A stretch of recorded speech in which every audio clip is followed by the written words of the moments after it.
ನಮಸ್ತೆ ಮಕ್ಕಳೇ, ನಾನು ರೇಖಾ ಕನ್ನಡತಿ.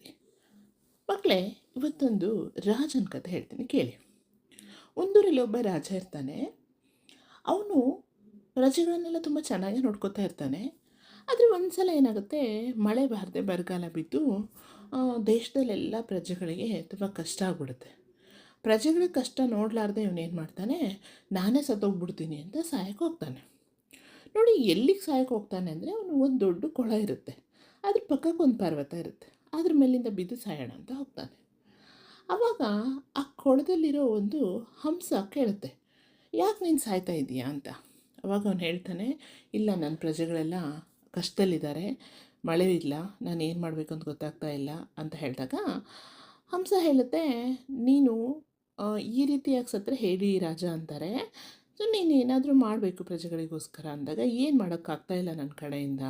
ಎಲ್ಲ ನನ್ನಲ್ಲಿರ್ತಕ್ಕಂಥ ಎಲ್ಲ ಸಂಪತ್ತು ಮತ್ತು ಏನು ಧನ ಧಾನ್ಯ ಕಾಳುಗಳು ಎಲ್ಲ ಹಂಚಿ ಈಗ ನಾನು ಏನು ಮಾಡಬೇಕು ಗೊತ್ತಾಗ್ತಿಲ್ಲ ಅಂತ ಹೇಳಿದಾಗ, ಸರಿ, ಹಾಗಿದ್ರೆ ಒಂದು ಕೆಲಸ ಮಾಡು, ನನ್ನ ಹತ್ರ ತುಂಬ ಕಾಳುಗಳನ್ನು ಸಂಗ್ರಹ ಮಾಡಿಟ್ಟಿದ್ದೀನಿ, ಅವುಗಳನ್ನ ಕೊಡ್ತೀನಿ, ನಿನ್ನ ಪ್ರಜೆಗಳಿಗೆ ನೀನೆಲ್ಲ ಕೊಡು ಅಂತ ಹೇಳ್ತಾನೆ. ಸರಿ, ಬೇಗ ಕೊಟ್ಬಿಡು, ಹಾಗಿದ್ರೆ ನನ್ನ ಪ್ರಜೆಗಳಿಗೆಲ್ಲ ಕೊಡ್ತೀನಿ ಅಂತ ಹೇಳ್ತಾನೆ ರಾಜ. ಸರಿ ಆಯಿತು ಅಂಥೇಳಿ, ಆದರೆ ಕೊಡೋಕ್ಕೆ ಮುಂಚೆ ಒಂದು ಕಂಡೀಷನ್ನು ಅಂತ ಹೇಳುತ್ತೆ ಹಂಸ. ಏನು ಅಂತ ಕೇಳಿದಾಗ, ನನಗೆ ವಾಪಸ್ ಕೊಡಬೇಕು, ಇದು ಸಾಲ ಅಂತ ತಗೋ, ನಿನಗೆ ಮತ್ತೆ ನಿನ್ನ ಬೆಳೆ ಎಲ್ಲ ಬಂದಮೇಲೆ ವಾಪಸ್ ನನಗೆ ತಂದು ಕೊಡು ಅಂತ ಕೇಳ್ತಾನೆ. ಆವಾಗ ಆಯಿತು, ತಂದು ಕೊಡ್ತೇನೆ ಅಂತ ಹೇಳ್ತಾನೆ. ಹೇಗೂ ಇನ್ನು ಮಳೆಗಾಲ ಬರುತ್ತೆ, ಅಕಸ್ಮಾತಾಗಿ ಮಳೆ ಬಂದುಬಿಟ್ಟು ಎಲ್ಲ ಚೆನ್ನಾಗಿ ಬೆಳೆ ಬಂದರೆ ನಾನು ನಿನಗೆ ತಂದು ಬಡ್ಡಿ ಸಮೇತ ತಂದು ಕೊಡ್ತೀನಿ ಅಂತ ಹೇಳ್ತಾನೆ ರಾಜ. ಸರಿ ಆಯಿತು ಅಂತ ಹೇಳಿ ಹಂಸ ಎಲ್ಲ ಸಿಕ್ಕಾಪಟ್ಟೆ ಧಾನ್ಯಗಳನ್ನು ಅದು ಸಂಗ್ರಹಿಸಿಟ್ಟಿರುತ್ತೆ. ಹಂಸ ಎಲ್ಲ ಕೊಡುತ್ತೆ. ರಾಜ ಅದನ್ನೆಲ್ಲ ಪ್ರಜೆಗಳಿಗೆ ಕೊಟ್ಟು ಎಲ್ಲ ಚೆನ್ನಾಗಿರ್ತಾರೆ. ಮುಂದೆ ಸ್ವಲ್ಪ ದಿನಗಳಾದಮೇಲೆ ಬರಗಾಲ ಹೋಗಿ ಮಳೆ ಬರುತ್ತೆ, ಬೆಳೆ ಬರುತ್ತೆ, ಎಲ್ಲ ರಾಜ್ಯ ಮತ್ತು ಸಮೃದ್ಧಿಯಾಗಿರುತ್ತೆ. ಈ ಹಂಸ ಸಾಲ ಕೊಟ್ಟಿರ್ತಲ್ಲ, ಅಂದರೆ ಅವನು ಸಾಲ ತೊಗೊಂಡಿರ್ತಾನಲ್ಲ, ಅದನ್ನ ಮರ್ತು ಬಿಡ್ತಾನೆ ರಾಜ. ಇದಕ್ಕೆ ಸ್ವಲ್ಪ ದಿನ ಆದಮೇಲೆ ಗೊತ್ತಾಗುತ್ತೆ, ಎಲ್ಲ ಚೆನ್ನಾಗಿದೆ ರಾಜ ಎಲ್ಲ ಅಂತ ಗೊತ್ತಾಗುತ್ತೆ. ಆವಾಗ ಸೀದಾ ಹಂಸ ರಾಜನ ಹತ್ರ ಬಂದು, ನನ್ನ ಸಾಲವನ್ನು ವಾಪಸ್ ಕೊಡು ಅಂತ ಕೇಳುತ್ತೆ. ಅವನಿಗೆ ನೆನಪಿದ್ರೂ ನೆನಪಿಲ್ಲದೆ ಇರೋ ಹಾಗೆ ನಟನೆ ಮಾಡ್ತಾನೆ, ಆ್ಯಕ್ಟಿಂಗ್ ಮಾಡ್ತಾನೆ. ಇಲ್ಲಪ್ಪ, ನೀನು ಯಾರು, ನೀನು ಯಾವಾಗ ನನಗೆ ಸಾಲ ಕೊಟ್ಟಿದ್ದೆ ಅಂತ ಹೇಳಿದ ತಕ್ಷಣ ಅದಕ್ಕೆ ಸಿಟ್ಟು ಬಂದುಬಿಡುತ್ತೆ. ಏನು, ನನ್ನ ಹತ್ರ ಕಾಳುಗಳೆಲ್ಲ ತೊಗೊಂಡು ಹೋಗಿಯಾ, ನೆನಪಿಲ್ವಾ ನಿನಗೆ ಅಂತ ಕೇಳುತ್ತೆ. ಇಲ್ಲ, ನನಗೆಂತ ನೆನಪಿಲ್ಲ, ನೀನು ಯಾರು ಅಂತಲೇ ಗೊತ್ತಿಲ್ಲ ಅಂದ್ಬಿಡ್ತಾನೆ ರಾಜ. ಹಂಸ ಪಕ್ಷಿಗೆ ತುಂಬ ಸಿಟ್ಟು ಬರುತ್ತೆ. ಆಮೇಲೆ ನಿನಗೆ ಮಾಡ್ತೀನಿ ಇರು ಅಂತ ಹೇಳಿ ಕರ್ಕೊಂಡು ಸೀದಾ ಎಲ್ಲಿಗೆ ಹೋಗುತ್ತೆ, ತಂದ್ಕೊಳಕ್ಕೆ ಹೋಗುತ್ತೆ. ನೀನೇನು ಮಾಡ್ತೀಯ ಹೋಗು ಅಂತ ಬೈದು ಕಳಿಸ್ತಾನೆ ರಾಜ. ಆವಾಗ ಮಾಡ್ತೀನಿ ನಿನಗೆ ಅಂದ್ಕೊಂಡು ಬರುತ್ತೆ.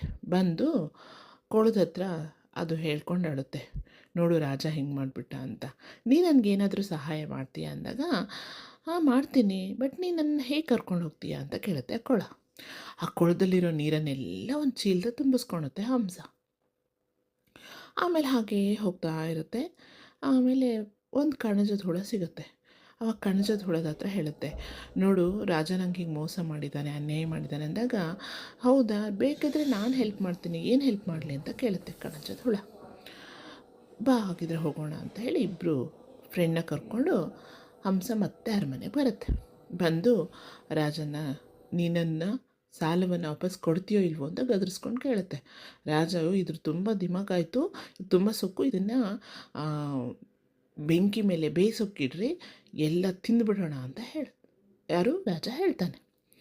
ತಕ್ಷಣ ಹಂಸ ಏನು ಮಾಡುತ್ತೆ, ತನ್ನ ತೊಗೊಂಡು ಬಂದಿರ್ತಲ್ಲ ಚೀಲದಲ್ಲಿ ನೀರನ್ನ, ಅದನ್ನು ಕರೆಯುತ್ತೆ. ನೀರಣ್ಣ ಬೇಗ ಬಾ ಅಂತ ಕರೆಯುತ್ತೆ. ನೀರು ಉಕ್ಕಿ ಬಂದು ಆ ಎಲ್ಲ ಬೆಂಕಿ ಆರಿಸ್ಬಿಡುತ್ತೆ. ನೆಕ್ಸ್ಟ್ ಬಂದು ಅವನಿಗೆ ಸಿಟ್ಟು ಬರುತ್ತೆ ರಾಜಂಗೆ. ಅದು ಅವನೇನು ಮಾಡ್ತಾನೆ, ಅದ್ರ ಕತ್ತನ್ನು ಹೆಚ್ಕೋಕೆ ಹೋಗ್ತಾನೆ. ತಕ್ಷಣ ಹಂಸಕ್ಕೆ ಕೂಗುತ್ತೆ, ಕಣಜಣ ಕಣಜದ ಹುಳಕ್ಕೆ ಕರೆಯುತ್ತೆ, ಕಣಜಣ ಬಾ, ಬೇಗ ಬಾ, ನನಗೆ ಕೊಂದು ಹಾಕ್ತದನ್ ರಾಜ ಅಂದ ತಕ್ಷಣ ಅವತ್ತೆಲ್ಲ ಆ ಹುಳುಗಳನ್ನೆಲ್ಲ ಕರ್ಕೊಂಡು ಬಂದು ರಾಜನಿಗೆ ಕಚ್ಚೋಕ್ಕೆ ಸ್ಟಾರ್ಟ್ ಮಾಡಿಬಿಡುತ್ತೆ. ಎಲ್ಲ ಸೈನಿಕರು ಹಿಂದಕ್ಕೆ ಸರ್ಕೊಂಡ್ಬಿಡ್ತಾರೆ ಭಯ ಬಿದ್ದು. ಆವಾಗ ಚೆನ್ನಾಗಿ ಕಚ್ಚಿದ ತಕ್ಷಣ ಮೈಯೆಲ್ಲ ಊದ್ಕೊಂಡ್ಬಿಡುತ್ತೆ ರಾಜಂಗೆ. ಅದೆಲ್ಲ ಒಳಗಡೆ ಅದು ರಿಯಾಕ್ಷನ್ ಆಗ್ಬಿಟ್ಟು ಎಲ್ಲ ಮೈ ಊದ್ಕೊಂಡ್ಬಿಡುತ್ತೆ. ರಾಜನಿಗೆ ಏನು ಹೇಳಬೇಕು ಅಂತ ಗೊತ್ತಾಗ್ತಿಲ್ಲ. ಆಯಿತು, ದಯವಿಟ್ಟು ನನಗೆ ಕ್ಷಮಿಸ್ಬಿಡು ಹಂಸ, ನಾನು ನಿನ್ನ ಸಾಲ ವಾಪಸ್ ಕೊಡ್ತೀನಿ ಅಂದ ತಕ್ಷಣ ಹಂಸ ಹೇಳುತ್ತೆ, ನಿನ್ನ ಅರಮನೆ ಖಜಾನೆ ಚಾವಿ ಇದೆಯಲ್ಲ, ಆ ಒಂದು ಚಾವಿ ಇಷ್ಟನ್ನು ತೊಗೊಂಡು ಬಾ, ಆ ಗೊಂಚಲನ್ನ ತೊಗೊಂಬಾ, ನನ್ನ ಕೈಯಲ್ಲಿ ಕೊಡು ಅಂತ ಕೇಳುತ್ತೆ. ಅಯ್ಯೋ ತಕ್ಷಣ ಸೇವಕನ ಕಳಿಸಿ ಅದನ್ನು ತಗೊಂಡ್ಬಂದು ಹಂಸದ ಕೈ ಕೊಡುತ್ತೆ. ಆ ಹಂಸ ಅದನ್ನು ಮುಟ್ಟಿದ ತಕ್ಷಣ ಆ ಗೊಂಚಲಿರುತ್ತಲ್ಲ, ಅದನ್ನು ಮುಟ್ಟಿದ ತಕ್ಷಣ ಅದೇನಾಗುತ್ತೆ ಗೊತ್ತಾ, ಚಂದವಾದ ರಾಜ್ಕುಮಾರಿ ಆಗುತ್ತೆ ಮಕ್ಕಳೇ. ರಾಜನಿಗೆ ಆಶ್ಚರ್ಯ, ಇದೇನಪ್ಪ ಇದು, ಒಂದು ಹಂಸ ಏನಾಗುತ್ತೆ, ಒಂದು ಹುಡುಗಿ ಆಗ್ಬಿಟ್ಲು, ಒಂದು ರಾಜ್ಕುಮಾರಿ ಆಗ್ಬಿಟ್ಲು ಅಂತ ಆಶ್ಚರ್ಯ ಆಗುತ್ತೆ. ಆವಾಗ ಇದೇನು ಅಂತ ಕೇಳಿದಾಗ ಆ ಹಂಸ ಆಗಿರ್ತಕ್ಕಂಥ ರಾಜ್ಕುಮಾರ್ ಹೇಳ್ತಾಳೆ, ನಿಮ್ಮಪ್ಪ ಅಂದರೆ ನಿನ್ನ ತಂದೆ ರಾಜನಾಗಿದ್ನಲ್ಲ, ನಮ್ಮ ರಾಜ್ಯವನ್ನು ವಶಪಡಿಸ್ಕೋಬೇಕು ಅಂತ ಹೇಳಿ ಎಲ್ಲ ಒಬ್ಬ ಮಾಯಗಾತಿನ ಇಟ್ಕೊಂಡು ನಮ್ಮ ಒಂದು ರಾಜ್ಯವನ್ನು ಕಬಳಿಸ್ತಾ ಈ ಚೈನು ತಂದು, ಈ ಗೊಂಚಲೇನಿದೆಯಲ್ಲ, ಗೊಂಚಲು ತಂದು ನಿನ್ನ ಖಜಾನೆ ಜೊತೆ ಇಟ್ಟಿರೋದ್ರಿಂದ ಅದನ್ನು ನನ್ನ ಕೈಗೆ ಬಂದರೆ ವಾಪಸ್ ನಾನು ರಾಜ್ಕುಮಾರಿ ಆಗ್ತೀನಿ ಅಂತ ಹೇಳಿದರು.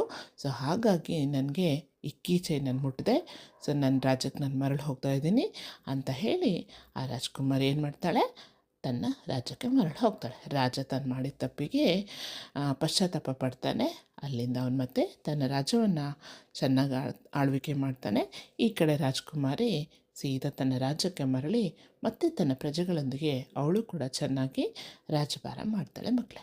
ಹೀಗೆ ನಾವು ಯಾರದೇ ಜೊತೆಗಿದ್ರೂ ಪ್ರೀತಿ ವಿಶ್ವಾಸದಿಂದ ಇರಬೇಕು, ಕೊಟ್ಟು ಮಾತನ್ನು ತಪ್ಪಬಾರ್ದು. ಹೀಗೆ ಮಕ್ಕಳೇ, ರಾಜ ತನ್ನ ಕೊಟ್ಟು ಮಾತನ್ನು ತಪ್ಪಿ ಅಪಾಯಕ್ಕೀಡಾಗ್ತಾನೆ. ಹಂಸ ರಾಜ್ಕುಮಾರಿಯಾಗಿ ಮತ್ತೆ ತನ್ನ ರಾಜ್ಯಕ್ಕೆ ಮರಳ್ತಾಳೆ ಮಕ್ಕಳೇ. ಮತ್ತೊಂದು ಕಥೆಯೊಂದಿಗೆ ಸಿಗೋಣ. ನಮಸ್ತೆ ಮಕ್ಕಳೇ.